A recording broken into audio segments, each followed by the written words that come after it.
นานาติถิยะวรรคหมายหมวดว่าด้วยเทวาผู้เป็นสาวกาของเดียละถีบุคคลพระไตรปิฎกลอยฟ้ามาประกาศวัดพระธาตุดอยสุเทพทานกุศลอำนวยธรรมทานแก่มวลชนในสากลทั่วล่าธรณีออกอากาศทางวิทยุพชจวดอยสุเทพธรรมวิถีจังหวัดเชียงใหม่นครพิงค์นี้จะสาธุยกคำพีร์มาบรรยาย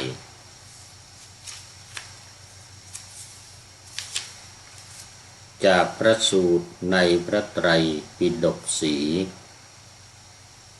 วินัยอภิธรรมดีวินิจฉัย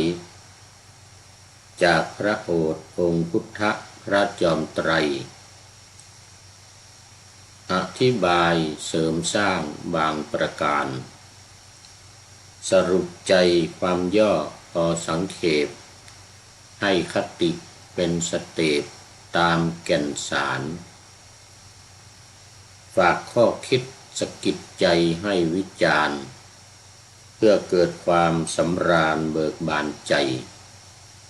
ขอเชิญรับฟังอย่างสนุกสนาน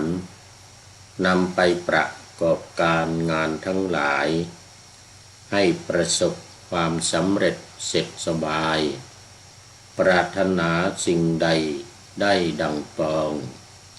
ปฏิบัติตามธรรมคำสั่งสอนจะให้ผลดลพรย้อนสนองธรรมะจักรักษามาคุ้มครองท่านผู้ฟังทั้งผองตลอดกาลขอถวายความนอบน้อมแด่พระรัตนตรัยมีพระพุทธเจ้าเป็นต้นขอถวายความเคารพพระมหาเถระพระเถรานุเถระเจ้าคณะพระสังฆาธิการทั่วโลกอันมีพระเดชพระคุณพระธรรมเสนาบดีรองเจ้าคณะภาค7วัดพระธาตุดอยสุเทพเป็นต้นและขออำนวยพรแด่ท่านผู้ฟังท่านผู้ชมสาธุชนพุทธบริษัททั้งหลายวันนี้รายการพระไตรปิฎกลอยฟ้าก็ลอยมาทางอากาศจากประเทศเอสโตเนียเหมือนเดิมแล้วขณะนี้ผู้พูดพักพาอาศัยอยู่ที่วัดโพธิศูนย์ปฏิบัติธรรมของวัดพระธาตุดอยสุเทพอากุนนาทานลินเอสโตเนีย กำลังไปเจออำเภอ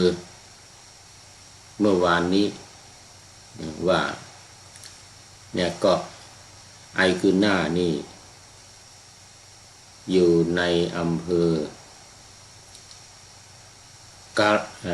กาสกรินนาลินนาโซนากราสกินนาลินนาโซนาลินนาโซนาแปลว่าอำเภอตอนนี้ก็เป็นอำเภอกราสอำเภอกาสกรินนาว่ายากหน่อยกำลังเจอใหม่ๆทุกวันนึกว่าแต่ที่ผ่านมานึกว่ากานาปิเตเนี่ยเป็นอำเภอไม่ใช่กานาปิเตเป็นถนนผ่านหน้าวัดข้างวัดบนเกาะเนี่ยก็มีถนนเป็นสายไปนะถนนที่ผ่านข้างวัดเนี่ยนะข้างวัดมาหน้าวัดแล้วออกไปท่าเรือเรียกว่าถนน กานาปิเต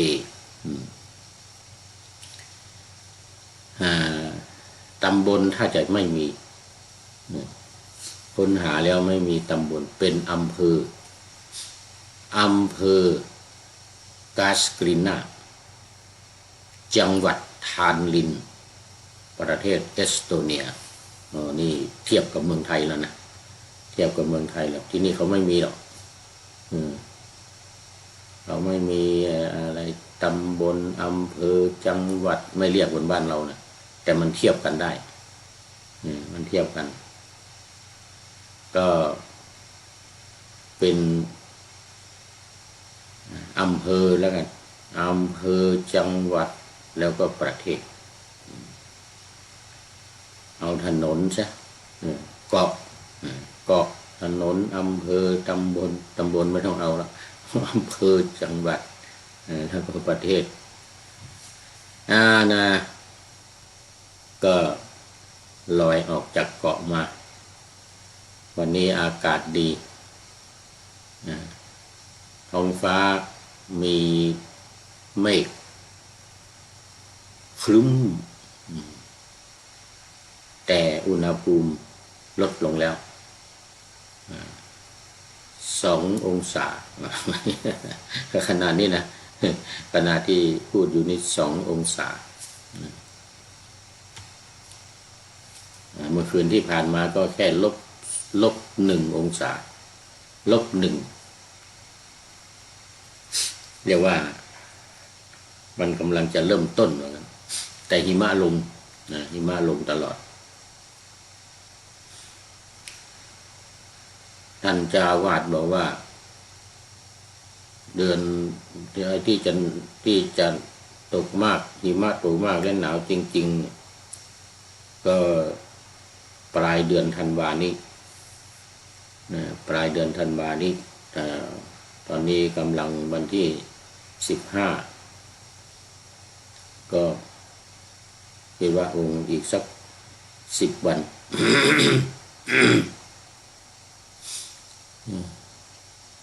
10 วันนี้หนาวแน่10 วันนี่นะอีก10 วันไปหน้านี่นะไม่เกิน15 วันเนี่ยหนาวแน่แล้วผู้พูดนี่ก็กำหนดเดินทางพอดีเลยวันที่25นี่ก็จะเดินทางไปลี้ภัยหนาวที่เยอรมนีได้โทรคุยกันกับท่านเจ้าอาวาสทางเยอรมนีท่านพระครูเอ็มก็บอกว่าสัปดาห์นี้ดีแล้วหิมะไม่ตกแล้วไม่หนาวทางโน้น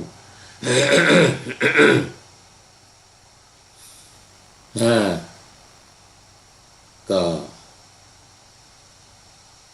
ลอยมาแล้วก็เอาสู่สถานีวิทยุ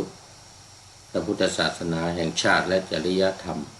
ดังที่ได้ปะหน้าไปเมื่อกี้นี้ปะหน้าธรรมะว่าพอชจวยาวหน่อยว่าสถานีวิทยุพระพุทธศาสนาแห่งชาติและจริยธรรมวัดพระธาตุดอยสุเทพซึ่งก็มีพระเดชพระคุณหลวงพ่อพระธรรมเสนาบดีเป็นประธานพ่อครูวันลบนามวงพรหมเป็นผู้อำนวยการอาจารย์พระมหาประสิทธิ์ประสาธิโกเป็นหัวหน้าสถานีและอาตมาพระครูปริยัติยานุศาสตร์เป็นผู้บรรยายเป็นประจำทุกวันทุกคืนเวลา5 ทุ่มถึงเที่ยงคืน23 นาฬิกาถึง24 นาฬิกาเป็นประจำ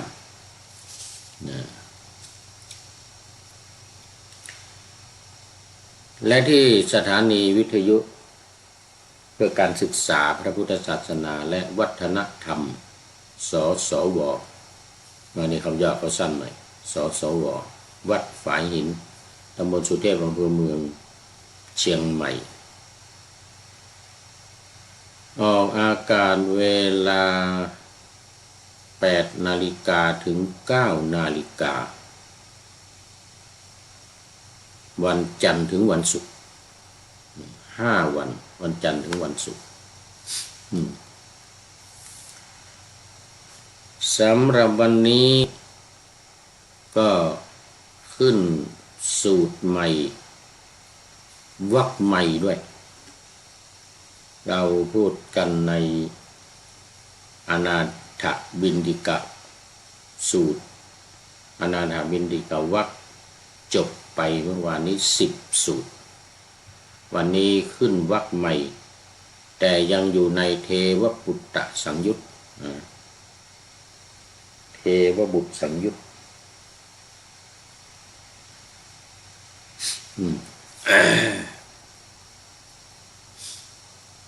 ขออภัยเวลาเราไม่พูดอยู่ธรรมดามันก็ไม่คันนะจมูกเนี่ยนะ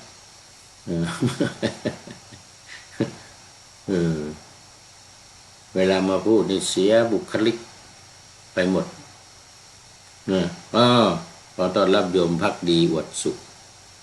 ไว้สาตุลุงเจียงไฮ้ฝนตกอากาศอึมครึมเย็นว่างั้นนะอยากปิ้งจัปาตีโทพะโอ้พูดถึงอินเดียอยู่เรื่อยเลยนี่แหละเราศิษย์เก่าอินเดียก็อย่างนี้แหละนานๆทีก็ไปกินจัปาตีโรตีกันทีหนึ่งแต่ในเมืองไทยก็มีขายเหมือนกันนะในเมืองไทยก็มีขายเหมือนกันที่นี่ก็น่าจะมียังไม่ได้ไปดูตลาดยังไม่ได้ดูร้านอาหารอินเดียน่าจะมีอยู่น่าจะมีอยู่เดี๋ยวสักวันก่อนสักวันถ้าไปเจอร้านอาหารอินเดียก็จะบอกให้ตอนนี้ก็เจอแต่ศรีลังกาญาติโยมศรีลังกานำอาหารแต่เป็นอาหารของที่นี่ของเอสโตเนียนี่มาถวายอยู่หลายครั้งละญาติโยมคนไทยก็เอาอาหารไทยมาถวายที่ในเมืองเราลงไปในเมืองเนี่ยในเกาะนี่ไม่มีใครมาลำบากทางเจียงไฮ้ก็ฝนตกโอ้หนาวก็หนาวฝนก็ตกเนาะอากาศก็อึมครึมเหมือนนี่แหละแต่เย็นถ้าจะมาเต้าเอสโตเนียนี่จะเย็นกว่า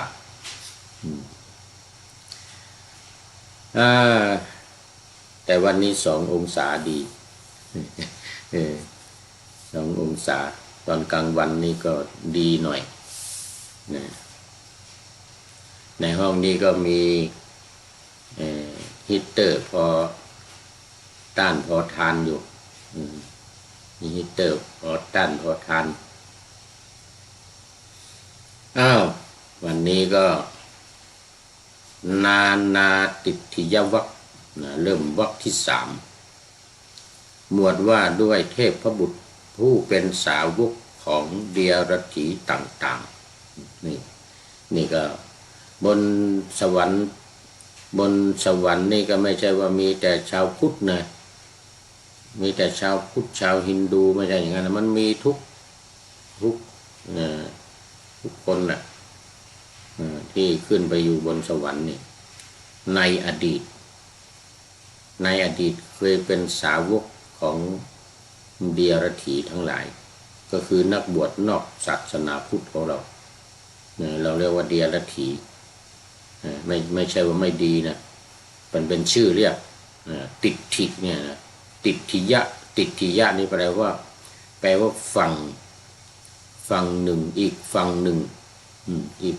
สมมติว่าฝั่งนี้เป็นพุทธศาสนาอีกฝั่งหนึ่งไปเนี่ยมันก็เป็นศาสนาอื่นสมัยนั้นก็มีศาสนาฮินดูนี่แหละ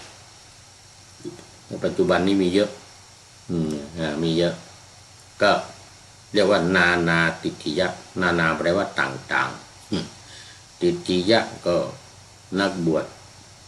ฝั่งอื่นติดศาสนาอื่นฝั่งอื่นศาสนาอื่นพอตายไปนี่ก็ได้มาเกิดบนสวรรค์แต่ว่าตอนนั้นนะตอนที่เขาอยู่ศาสนาอื่นแต่ตอนนี้นะมาได้บรรลุธรรมนะได้ฟังธรรมได้บรรลุธรรมแล้วขึ้นมาเป็นเทพบุตรเป็นเทพบุตรนะอยู่ในศาสนาของเราแล้วหมายถึงว่าอดีตเนี่ยเคยเป็นสาวกนะของเดียรลัทธิอื่นของศาสนาอื่นแม้แต่พระพุทธเจ้าของเรานี่ก็ถือว่าอยู่ในศาสนาอื่นมาก่อนนะพอประสูติออกมาก็อยู่ในศาสนาพราหมณ์หรือปัจจุบันนี้เรียกว่าศาสนาฮินดูเกิดมาก็เป็นฮินดูเป็นศาสนาพราหมณ์สมัยนั้นยังไม่เรียกฮินดูสมัยนั้นยังไม่เรียกว่าฮินดูมาเรียกทีหลังนี้แต่พอได้บรรลุแล้วเป็นพระพุทธเจ้าแล้วก็พ้นจากศาสนาพราหมณ์นั้นมาตั้งต้นเริ่มต้นเป็นศาสนาพุทธขึ้นมาใหม่จึงมีคำกล่าวว่าพระพุทธเจ้านะเกิดในศาสนาพราหมณ์แต่ว่าตายในศาสนาพุทธ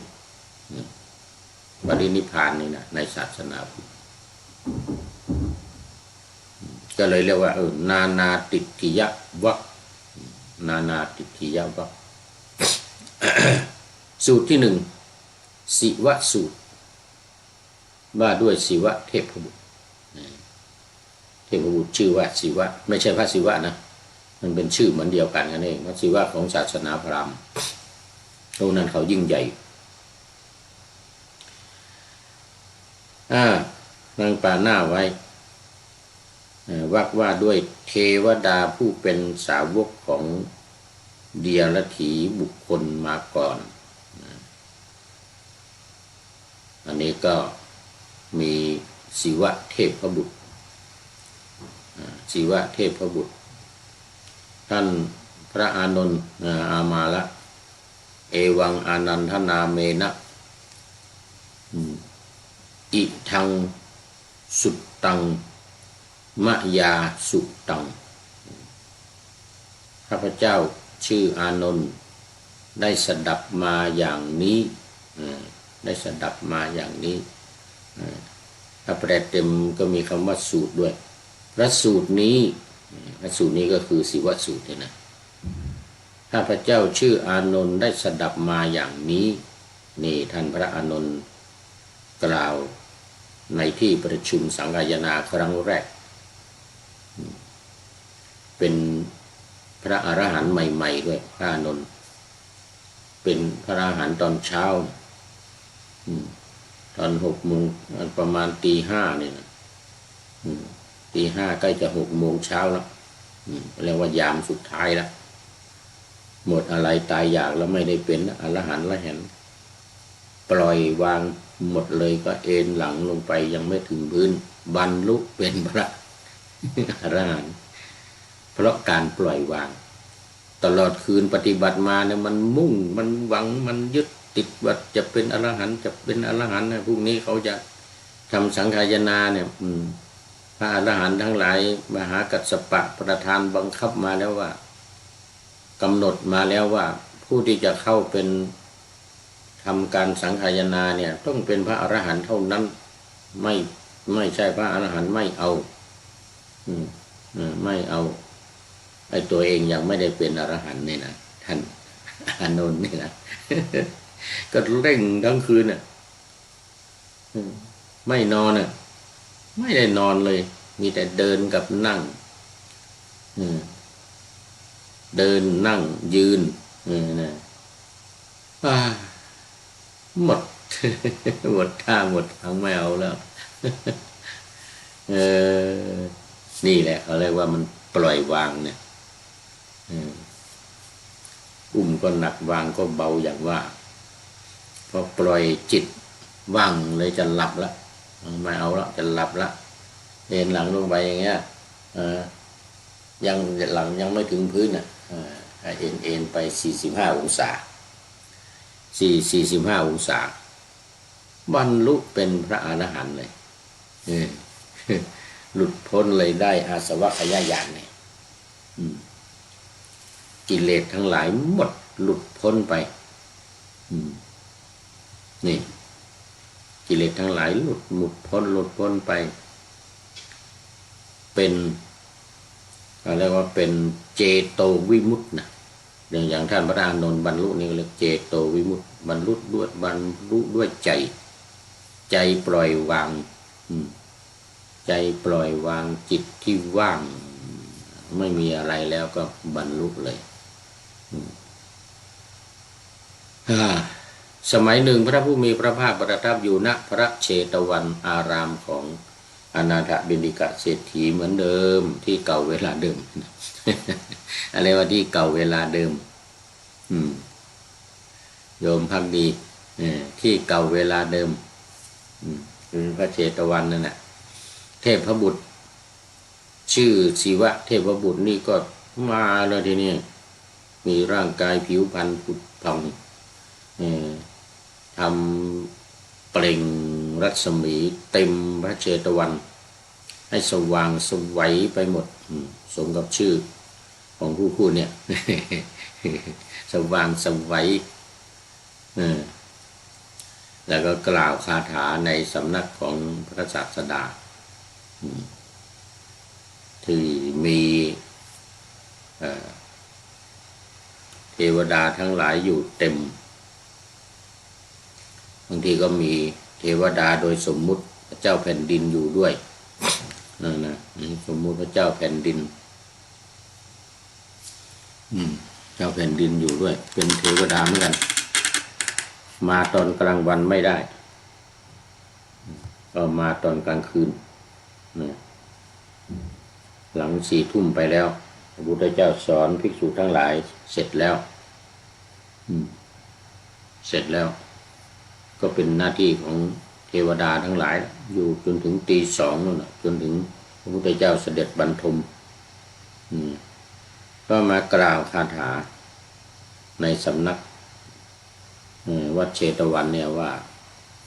บุคคลควรสมาคมกับพวกสัตบุรุษเท่านั้นควรทำความสนิทสนมกับพวกสัตบุรุษบุคคลรู้แจ้งสัตธรรมของพวกสัตบุรุษแล้วย่อมเป็นผู้ประเสริฐไม่เป็นผู้ตกต่ำตามมาด้วยธรรมชาติสัจธรรมกราบนมัสการขอรับพระครูจารย์พระครูจารย์มาแล้วโอ้โมทนากับคุณโยมพอใจก็ได้นะคุณโยมพอใจพอใจในสิ่งที่มีอยู่ว่างั้นนะโอ้สาธุจากนครศรีธรรมราชเชียงรายเขาเย็นฝนตกอากาศครึ้มไม่ทราบว่าทางนครศรีธรรมราชเป็นยังไงบ้างเนาะเนี่ยฝนตกบ้างหรือเปล่าหรือไม่หรือหนาวจริงเขาไม่มีหน้าไม่มีหน้าหนาวทางภาคใต้ไม่มีหน้าหนาวนะมีหน้าฝนแล้วก็หน้าร้อนฝนหน้าร้อนฤดูหนาวของที่อื่นนี่ทางภาคใต้ก็อากาศธรรมดาไม่หนาวแต่ก็ไม่ร้อนนะไม่หนาวแต่ก็ไม่ร้อนโมทนาบุคคลรู้แจ้งสัจธรรมของพวกสัตบุรุษแล้วย่อมเป็นผู้ประเสริฐไม่เป็นผู้ตกต่ำก็คือมีจิตใจสูงสมกับเป็นมนุษย์ที่หลวงพ่อพุทธทาสว่า จิตใจสูงควรเรียกมนุษย์สาเหมือนกันนะเพราะว่ามณะแปลว่าใจแปลว่าใจแปลว่าจิตเนี่ยนะแล้วก็บวกกับอุตสะอุตสะนี่แปลว่าสูงก็เลยมาต่อกันมณะกับอุตสะมาต่อก็เป็นมนุษย์สะธรรมชาติสัจธรรมก็บอกว่าน้ำท่วมขอรับจริงด้วยจริงด้วยทราบข่าวมา2-3 วันน้ำท่วมหนัก4-5 วันมาละ4-5 วันมาละน้ำท่วมหนักทางภาคใต้ก็เอาหลังภาคเหนือนะตอนนี้ภาคเหนือดีแล้วหายน้ำท่วมแล้วน้ำไม่ท่วมแล้วไปท่วมภาคใต้เอานะตามธรรมชาติตามดินฟ้าอากาศตามธรรมชาติดินฟ้าอากาศร้อนหนาวแดดออกฝนตกเอาไปตามธรรมชาติก็แล้วกันว่าเราอยู่กับธรรมชาตินะเราจะหลีกเลี่ยงธรรมชาติไปไม่ได้เราอยู่กับธรรมชาติก็ต้องเป็นไปอยู่ใต้ฟ้าก็มีฝนมีเมฆมีหมอกแล้วก็นี่ทางนี้มีหิมะด้วยอย่างดีนะด้านนครศรีธรรมราชทางเมืองไทยยังไม่มีหิมะนะเห็นว่าแม่คันนิ้งลงบ้างที่ดอยอินทนนท์ยอดสูงสุดจากน้ำทะเลในเมืองไทยนี่นะยอดสูงสุดก็ที่ภูเขาอินทนนท์200อะไรเนี่ย200 กว่าจำเลขตัวเลขไม่แม่นจากระดับน้ำทะเลเนี่ยสูงสุดในประเทศไทยก็หน้าหนาวนี่ก็ไม่ถึงกับหิมะตกแต่ก็มีเมฆมามีหมอกลงหนาทึบก็ไปติดกับต้นไม้ใบไม้อะไรเล็กๆนี่นะเป็นหยดห้อยอยู่นะเขาเรียกแม่คะนิ้งก็คล้ายน้ำแข็งเหมือนกันนะคล้ายน้ำแข็งแต่มันเล็กนิดเดียวไม่มากไม่เป็นกองเหมือนเอสโตเนียนี่นะหิมะเต็มถนนเป็นกองเมื่อวานนี้ท่านพระครูเอ็มก็เล่าให้ฟังว่าที่เยอรมนีที่หน้าวัดถนนฟุตบาททางเดินเข้าวัดเนี่ยต้องไปโกยหิมะตื่นเช้ามาทำวัดสวดมนต์เสร็จแล้วต้องไปโกยหิมะทิ้งก่อนไม่งั้นคนเดินมาแล้วเขาหกล้มเนี่ยเขาก็ไปฟ้องรัฐบาลนะเราก็ต้องจ่ายค่าเสียหายค่าเจ็บป่วยดีไม่ดีถูกทางรัฐบาลเนี่ยนะทำโทษอีกว่างั้นนะปรับบ้างอะไรบ้างเพราะว่าไปทำให้คนทำให้คนเดือดร้อนทำให้คนเจ็บหกล้มวันไหนหิมะตกนี่เอาทำวัดสวดมนต์เสร็จต้องไปโกยหิมะที่บนฟุตบาทเนี่ยทิ้งเหมือนกันที่มันเข้าวัดเนี่ยนะทางเข้าวัดเนี่ยที่เป็นเรารับผิดชอบอยู่ถ้าเขาเจ็บป่วยขึ้นมาหกล้มขึ้นมาเราต้องรับผิดชอบนะเดี๋ยวจะมาที่นี่วันที่16วันพรุ่งนี้มาแล้วนี่วันพรุ่งนี้จะมาเอสโตเนียมาเยี่ยมวัดโพธิศูนย์ปฏิบัติธรรมวัดพระธาตุดอยสุเทพนะแล้วก็จะรับผู้พูดนี้ไปลี้ภัยหนาวอยู่เยอรมันที่บาวาเรียสัก3 เดือน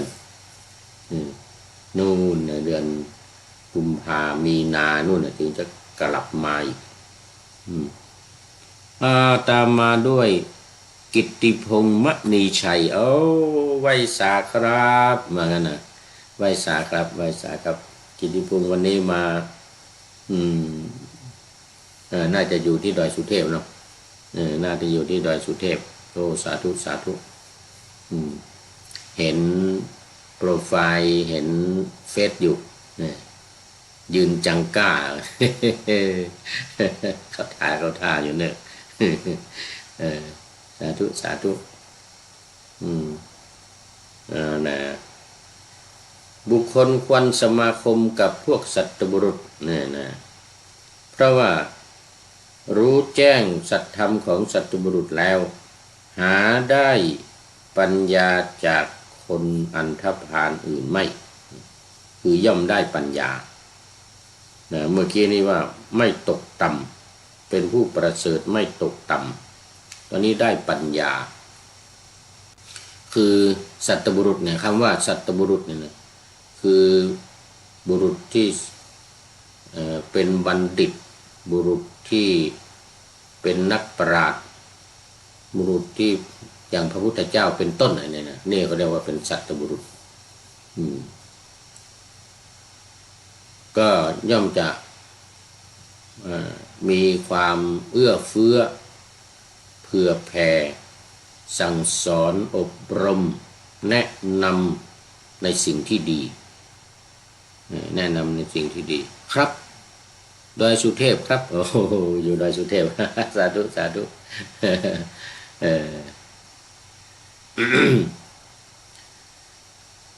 นะที่ว่าย่อมได้ปัญญานี่เพราะอย่างนี้เข้าทำนองว่าครบบัณฑิตบัณฑิตพาไปหาผล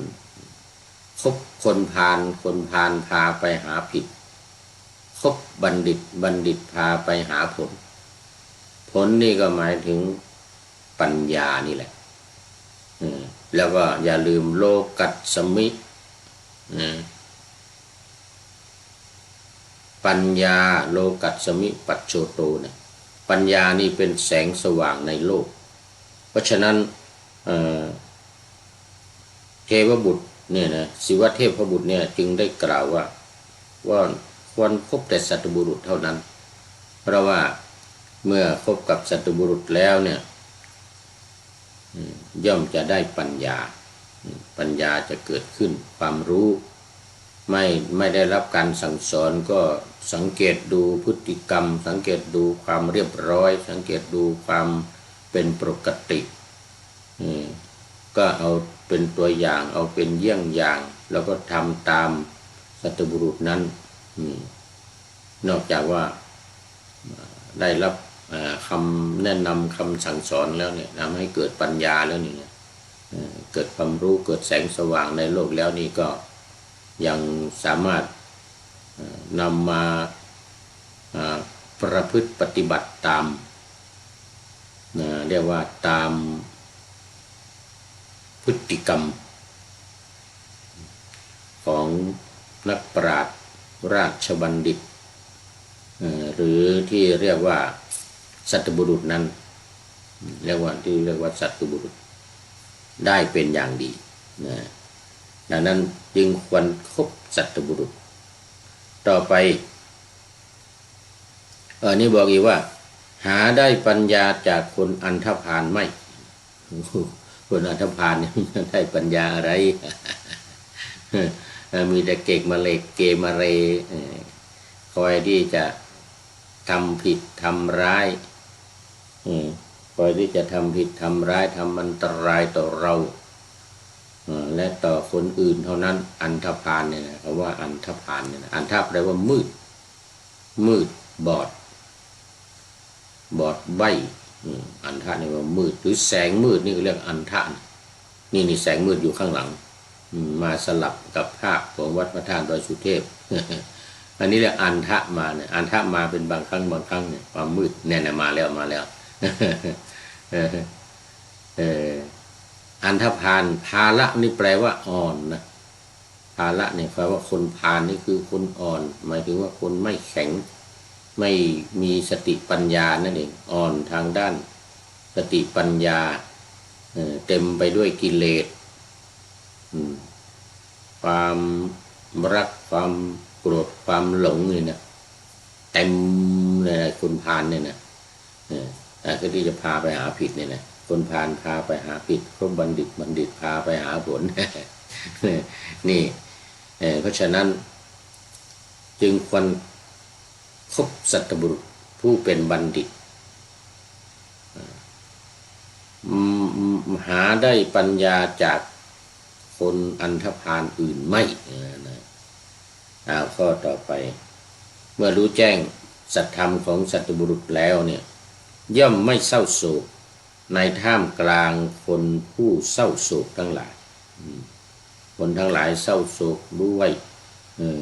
เพราะไม่มีปัญญาเพราะไม่มีความเก่งกล้าไม่สามารถตัดขาดจากบ่วงแห่งมารทั้งหลายได้ก็ย่อมจะมีความเศร้าโศกเสียใจพิไรรำพันคร่ำครวญหวนหาอยู่ในทุกข์อยู่ในความลำบากเพราะกามคุณบ้างเพราะภพบ้างเพราะวิภพบ้างเนี่ยนะตัณหาทั้ง3อย่างเนี่ยคุณโยมฝนศรีลาสาธุสาธุเจ้าโยมฝนศรีลามาแล้วคนเมืองเฮาเชียงใหม่เนาะอยู่เชียงใหม่สาธุสาธุถ้าผิดก็ขออภัยเด้อจะไม่เศร้าโศกนะครับคนอื่นจะเศร้าโศกเสียใจเพราะได้รับความทุกข์เจือปนกับความสุขสนุกสนานเนี่ยนะแต่คนที่มีธรรมของสัตบุรุษรู้ทั่วธรรมของสัตบุรุษนะ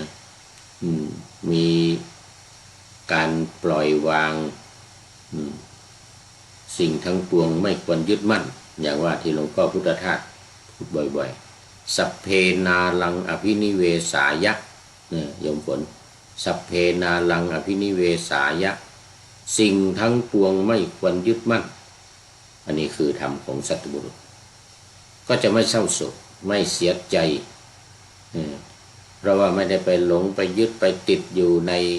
อามิสโลกทั้งหลายอามิสในโลกขอให้อามิสในโลกทั้งหลายซึ่งเป็นเหยื่อล่อเหมือนกับเหยื่อที่เขาไปล่อปลาเนี่ยเอาใส่เบ็ดเอาปลามากินเบ็ดก็เกาะปากของปลาก็เป็นทุกข์ได้รับทุกข์เพราะเหยื่ออะไรคนเราดีก็เหมือนกันเอาไปติดอยู่ในเหยื่อในอามิสในโลกเนี่ยมีกามคุณเป็นต้นเนี่ยก็จะได้รับทุกข์ทรมานอาจจะมีความสนุกอยู่บ้างนะแต่ก็ปนไปด้วยความทุกข์มากกว่าอย่างที่คำเผยว่าเป็นคำกลอนว่าอยู่เดียวเปลี่ยวกายแสนสบายแต่ไม่สนุกอยู่สองครองทุกข์แสนสนุกแต่ไม่สบายมันปนกันนะมันครองทุกข์แล้วก็มีกามสุขอามิสหรือเหยื่อล่ออยู่เนี่ยมันก็มีความสุขอยู่แล้วปนกับความทุกข์ปนกับความทุกข์ไปแต่อยู่คนเดียวไม่มีความสนุกสนานเปลี่ยวกายอยู่เดียวดายโดดเดียวดายเอกีเอกาเอกีเอกาก็ไม่สนุกแต่สบายคือไม่มีพันธะผูกพันไม่มีเหยื่อล่อทั้งหลายมาผูกพันจิตใจทำให้เกิดความทุกข์ทำให้เกิดความไม่สบายรวมทั้งไม่สบายกายไม่สบายใจแต่ไม่สนุกอยู่สองครองทุกข์อยู่สองก็คือมีสามีมีภรรยามีคู่มีแฟนมีกิ๊กทั้งหลายเรียกว่าอยู่กัน2 คนขึ้นไปครองทุกข์แสนสนุกแต่ไม่สบายนั่นก็มีความสนุกสนานกันไปแต่ว่าไม่สบายก็คือมันเป็นทุกข์ มันเป็นทุกข์ลำบากเอาต่อไปก็ว่ารู้แจ้ง ธรรมของพวกสัตบุรุษแล้วย่อมรุ่งเรืองในท่ามกลางแห่งยากรุ่งเรืองก็คือมีความสดใสรุ่งเรืองนะไม่ทดท้อห่อเหี่ยวแห้งใจโทมนัสอุปายาตเนี่ยนะขับแค้นใจอึดอัดขัดเคืองไม่ขับแค้นใจไม่อึดอัดขัดเคืองในเรื่องต่างๆในครอบครัวในหมู่ญาติทั้งหลายที่มีความเศร้าหมองหม่นเล้าเศร้าหมองอยู่ในจิตใจอยู่ในร่างกายอยู่ในบ้านในเรือนอยู่สองครองทุกข์อย่างว่าเนี่ยนะแล้วก็มีความเศร้าหมองมีกิเลสทั้งหลายอยู่ญาติทั้งหลายที่ทุกข์ยากลำบากแต่ตัวเองที่รู้สัจธรรมของสัตบุรุษแล้วเนี่ยก็ยังจะเป็นผู้ที่รุ่งเรืองสว่างไสวเป็นผู้ที่ไม่เดือดร้อนใจไม่มีความทุกข์มีแต่ความสุขในใจแม้จะทุกข์กายบ้างเพราะว่าเครื่องอำนวยความสะดวกต่อร่างกายมันไม่มีน้อยมีน้อย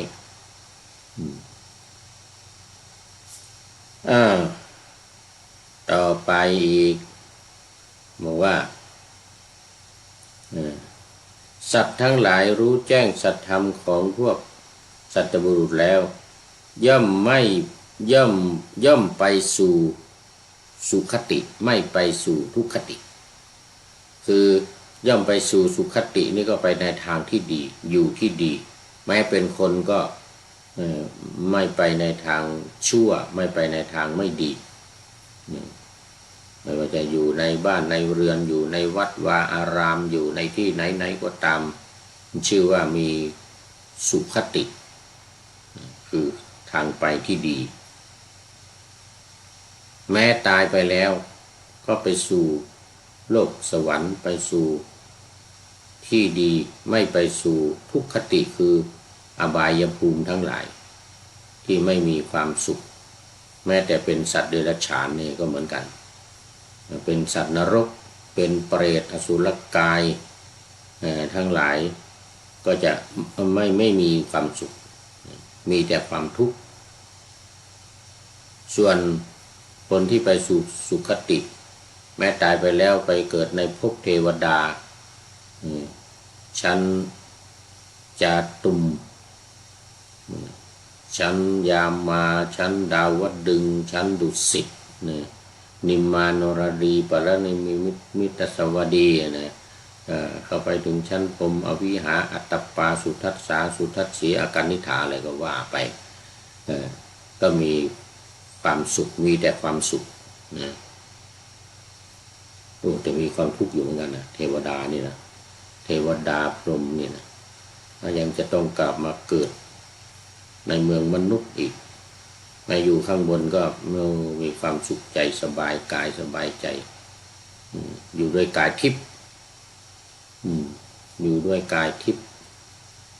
ก็มีความสุขมีความสบายเขาเรียกว่าเป็นสุขติอันนี้เรียกว่าเพราะอะไรเพราะว่ารู้ทั่วถึงสัจธรรมเมื่อรู้ถึงสัจธรรมแล้วเนี่ยของสัตบุรุษแล้วเนี่ยเอามาเป็นตัวอย่างแล้วเนี่ยก็จะมีความประพฤติดีกรรมดีไม่ทำกรรมชั่วตามเยี่ยงอย่างของสัตบุรุษที่ได้พบได้เห็นได้อยู่ใกล้ได้คบด้วยนี่ก็แม้อยู่ในเมืองคนนี่จะไปทางไหนก็มีความสุขใจสบายกายติดตามมาด้วยคุณโยมพิษสมัยศรีเทพธรรมรงค์บอกกราบนมัสการท่านพระครูโยมแม่ติดตามรับชมอยู่เจ้าจากลำปางเมื่อก่อนเข้าใจผิดนึกว่าเชียงใหม่สาธุสาธุสาธุเจ้าคนลำปางเจ้า โอ้สาธุ วันก่อนทักติดอยู่เรื่อยนึกว่าเป็นโยมพิสมัยที่อยู่แม่ริมอำเภอแม่ริมเชียงใหม่ตอนนี้รู้แล้วจำได้ละจำได้ละโยมแม่โยมแม่พิสมัยศรีเทพธรรมรงค์มุทนาเป็นอย่างยิ่งโอ้ไม่ลืมกันบอกแชร์กดไลค์กดแชร์ไปมากๆเด้อขอช่วยกันได้แชร์ไปมากๆคนอื่นๆได้รับทราบได้รับฟังได้รับชมนอกจากฟังทางวิทยุแล้วนี่ก็จะได้ชมนี่ทางเฟซทางไลน์เนี่ยทาง YouTube ทางเฟซทางไลน์ทาง YouTube แล้วเมื่อเห็นเฟซเห็นไลน์เห็น YouTube แล้วนี่ก็ขอความกรุณาได้ช่วยกันแชร์ไปมากๆกดไลค์ด้วยถ้าเปิด YouTube มาก็กดกระดิ่งให้ด้วย Subscribe เพื่อติดตามนะติดตามแล้วก็จะได้ชมได้ฟังคลิปอื่นๆอีกจำนวนมากมายต่อไปนี้ผู้พูดเนี่ยมีเวลาแล้วตอนนี้โอ้ทั้งวันสบายนี่ไม่ได้ทำงานทำการอะไรออกอากาศวิทยุอย่างเดียว เอาพระไตรปิฎกมันลอยฟ้ามันลอยฟ้าไปเข้าเครื่องวิทยุเข้าโทรทัศน์เข้าอินเทอร์เน็ตมือถือคอมพิวเตอร์จอกลมจอแบนจอกลมทั้งหลายคอมพิวเตอร์ยังแม่พิสมัยเดี๋ยวนี้อาตมาก็ไม่ได้ทำอะไรแล้วลางานมาหมดแล้วเจ้าอาวาสก็ไม่ได้เป็นแล้วลาออกมาแล้วทำแต่ประโยชน์ของตัวเองอยู่ 80% นะแต่ละวันเนี่ยทำสมาธิภาวนาสมถกรรมฐานวิปัสสนากรรมฐานทำประโยชน์คนอื่นต่อสังคมอะไรเล็กน้อย15% ของชีวิตเนี่ยสมมติ 100% นี่นะประมาณ 15% ถึง 20%ไม่เกิน 20%เนี่ยอย่างการ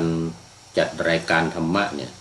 การบรรยายการพูดอะไรเนี่ยก็เล็กๆน้อยๆเบาๆไม่ใช่งานหนักอะไรแม่งานเบาๆแล้วก็ทำสมาธิกรรมฐานสอนคนอื่นนำคนอื่นบ้างเล็กๆน้อยๆนะอย่างที่วัดนี่ไปจัดคอร์สปฏิบัติให้กับญาติโยมในเมืองทุกอาทิตย์ศุกร์เสาร์อาทิตย์ก็ไปนำปฏิบัติไปนั่งปฏิบัติร่วมกับเขาพี่น้องชาวเอสโตเนียนี่เขานิยมการปฏิบัติธรรมเขามาวัดก็มาปฏิบัติธรรมเท่านั้นแหละไม่มาอย่างอื่นการถวายทานการให้ทานอันนี้มีน้อยนะคงจะเป็นเพราะว่าเป็นนิสัยของเขาการให้ทานเนี่ยนะแม้แต่การบริจาคเนี่ยทางวัดก็มีหนังสือแจกนะหนังสือธรรมะทำเป็นชุดแจกใครจะบริจาคก็ตามเจตนาศรัทธาไม่บริจาคก็เอาไปเลย เอาไปเลยอย่างเดียวรวดประชาสัมพันธ์วันที่21นี้ก็จะมีจัดนิทรรศการบุ๊กแฟร์พระไตรปิฎกโดยเฉพาะเลยพระไตรปิฎกแล้วก็อรรถกถาธรรมบทอีก8เล่มเนี่ยอีก8เล่ม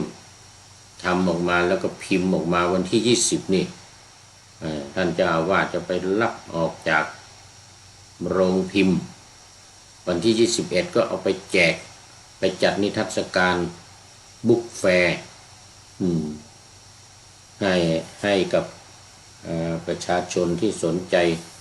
ญาติโยมที่สนใจเข้ามารับเอาไปอ่านเอาไปฟรีเลยหนังสือเป็นเล่มพระไตรปิฎกตอนนี้ยังมีแต่ทีฆนิกายท่านเจ้าอาวาสพร้อมกับคณะก็ช่วยกันแปลเป็นภาษาเอสโตเนีย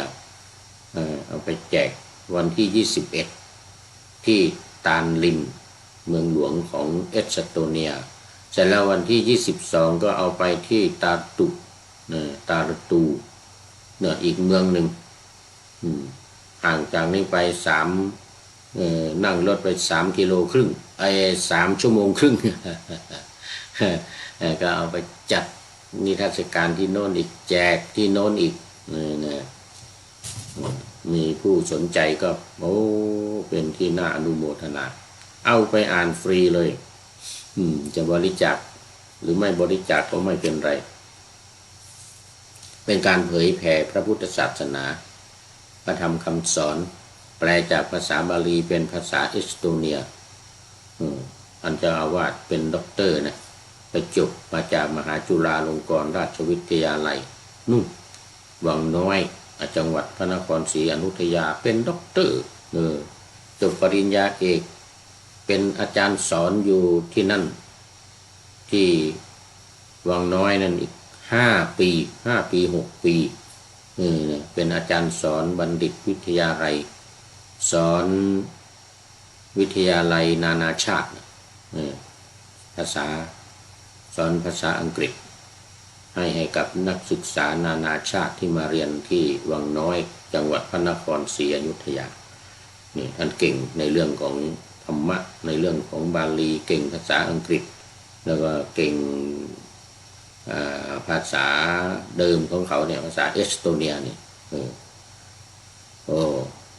พูดเป็นไฟเลย ก็ภาษาเขาพูดมาตั้งแต่เด็กๆแล้วภาษาอังกฤษนี่เขาก็พูดมาตั้งแต่เด็กๆเขาก็เก่งภาษาอังกฤษเขาสามารถแปลภาษาอังกฤษช่วยบ้างแปลจากพระไตรปิฎกของประเทศอังกฤษของนายลีเดวิดนายลีสเดวิดที่ประเทศอังกฤษเป็นมัตตปิฎกฉบับภาษาอังกฤษแปลจากภาษาบาลีเหมือนกันจากบาลีปกรณ์เขาเรียกบาลีปกรณ์ประเทศอังกฤษโอ้เก่งวันที่21นี่เที่ยงวันเป็นต้นไป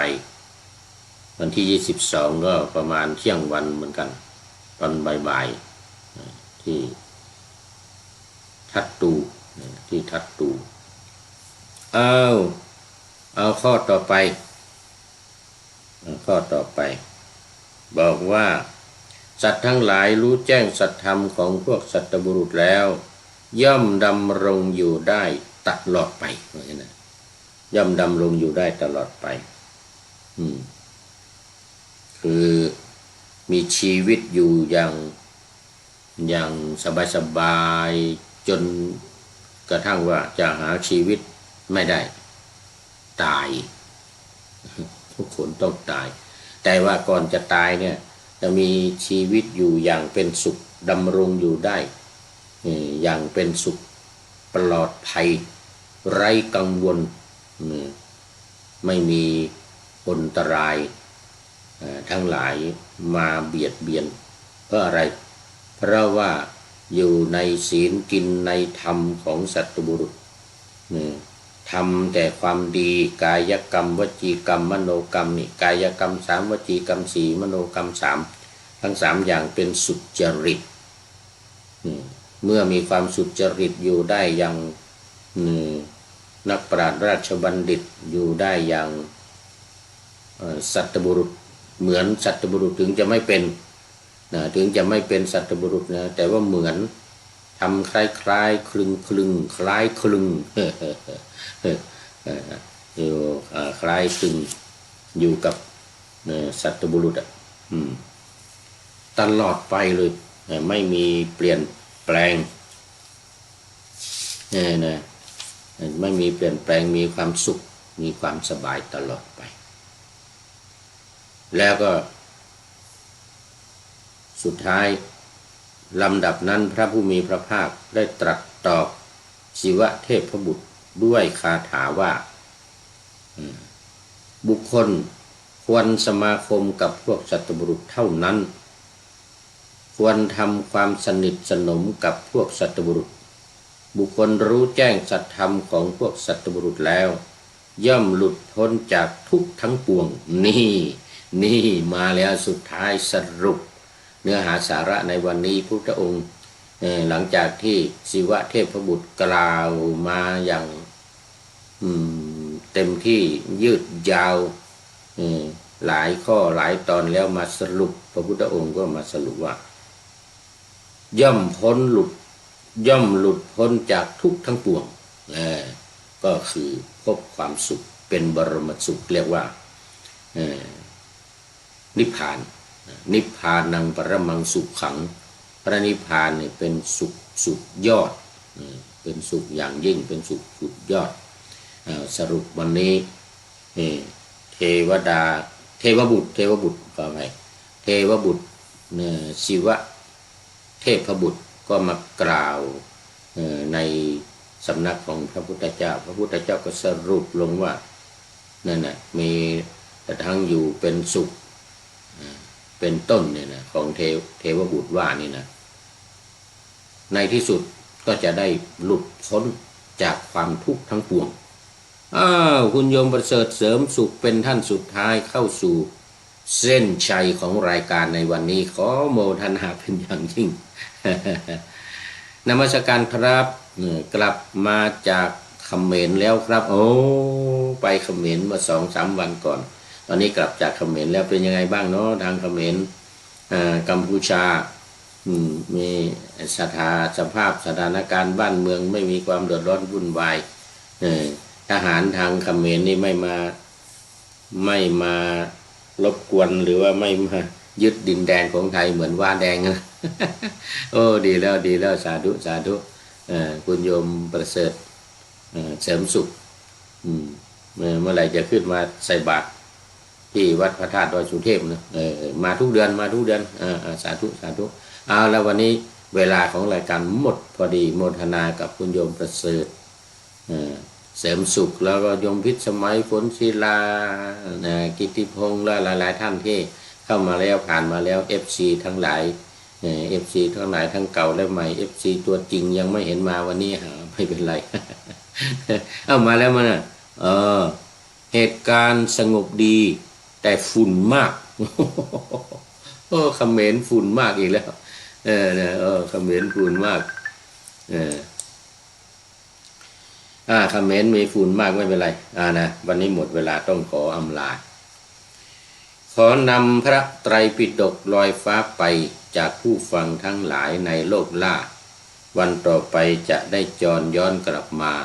สู่สถานีใหม่ให้ท่านฟังอย่าลืมเปิดวิทยุหรือเครื่องรับโทรศัพท์โมบายคอมพิวเตอร์ผัง YouTube เฟซเพจไลน์ให้ดังเพื่อชมฟังรายการวันต่อไปขอทุกท่านมีความสุขทุกคืนวันนำธรรมะประกอบการงานทั้งหลายเช่นขยันทำงานทางวาจากายใจขวัญขวายกิจการงานนานาบำเพ็ญสาธารณประโยชน์เว้นสิ่งที่มีโทษโหดเยี่ยงสาประกอบแต่กรรมดีมีราคาแสวงหาเงินทองครองใจคนเสียสละพละทรัพย์นับมากน้อยไม่ให้ล้านก็ให้ร้อยไม่ด้อยผลเอื้อคนรวยช่วยคนยากฝากคนจนให้ทุกคนเท่ากันมาตรฐานเดียวขอเจริญ